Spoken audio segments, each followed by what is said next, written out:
Bom dia, hoje nós vamos estar fazendo a gravação do capítulo 22, onde Deus vai falar sobre furtos, sobre sedução, empréstimos, penhor e sacrifícios a deuses estranhos. Aqui diz que o furto de um boi teria que ser restituído por 5 bois e o de uma ovelha por 4. Se um ladrão fosse pego roubando e ele fosse ferido de morte, não se derramaria sangue por ele. No entanto, se ele vivesse, ele deveria restituir o produto do roubo. Ou, se não possuísse nada, teria que ser vendido como escravo para pagar aquilo que furtou. Se achassem um boi e uma ovelha roubados, teriam que restituir tudo em dobro.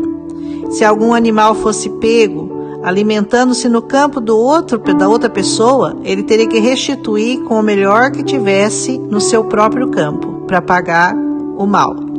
Se alguém iniciasse um fogo na propriedade do outro, teria que restituir. No caso de alguém guardar algo de outra pessoa e essa coisa fosse furtada de dentro da casa e o ladrão fosse encontrado, pagaria em dobro.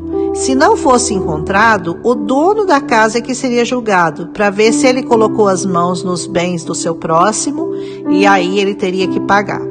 Para qualquer tipo de transgressão, eles eram levados até os juízes, e esses é que decidiam se condenavam, se pagariam em dobro ou não ao seu próximo. Se o boi ou o jumento que foi dado a alguém para o guardar morresse, haveria juramento ao Senhor entre os dois, de que ele não colocou a mão no boi, e aí o dono aceitaria como um acerto e não teria que restituir. Se emprestar e pedir restituição, teria que pagar em dobro.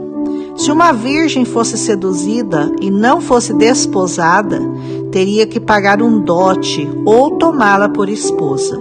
Se o pai não quisesse dar por esposa, esse teria que indenizar o pai dela. Aqui diz que a feiticeira não deixarás viver. Se alguém se deitasse com um animal, esse seria morto.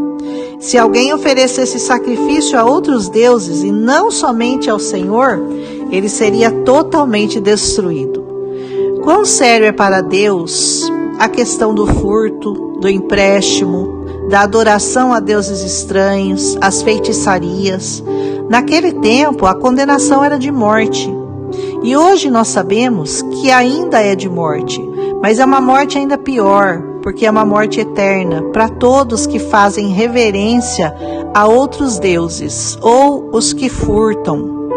Também esse capítulo trata da questão da viúva, do órfão e do estrangeiro, e diz que eles não poderiam ser afligidos e maltratados, tinham que ser cuidados, porque eles também tinham sido estrangeiros em outra terra, por isso eles deveriam tratar com amor ao estrangeiro. Fala também do empréstimo de dinheiro por agiotas e a cobrança de juros, o que Deus reprovava. O empréstimo tinha que ser devolvido antes do pôr do sol, no caso se você emprestasse uma roupa ou qualquer objeto. Aqui diz, não injuriarás os juízes e nem maldirás os governantes do teu povo. Quantos hoje em dia não fazem isso, né? Ao invés de orarem por eles, amaldiçoam, odeiam. E no final desse capítulo, Deus fala da oferta do primogênito a ele. Que nós aprendamos então, neste capítulo, a ofertar o melhor de nós a Deus. Os primeiros minutos do dia, a primeira comida, o primeiro copo de água, enfim. Que nós nunca nos esqueçamos de dar o nosso melhor ao Senhor. As leis eram muito sérias, né? E aqui no próximo capítulo vamos continuar vendo todo tipo de mal que você pudesse causar ao próximo e qual seria a punição. Amém? E vamos continuar estudando o livro de Êxodo. Um abraço em Cristo Jesus.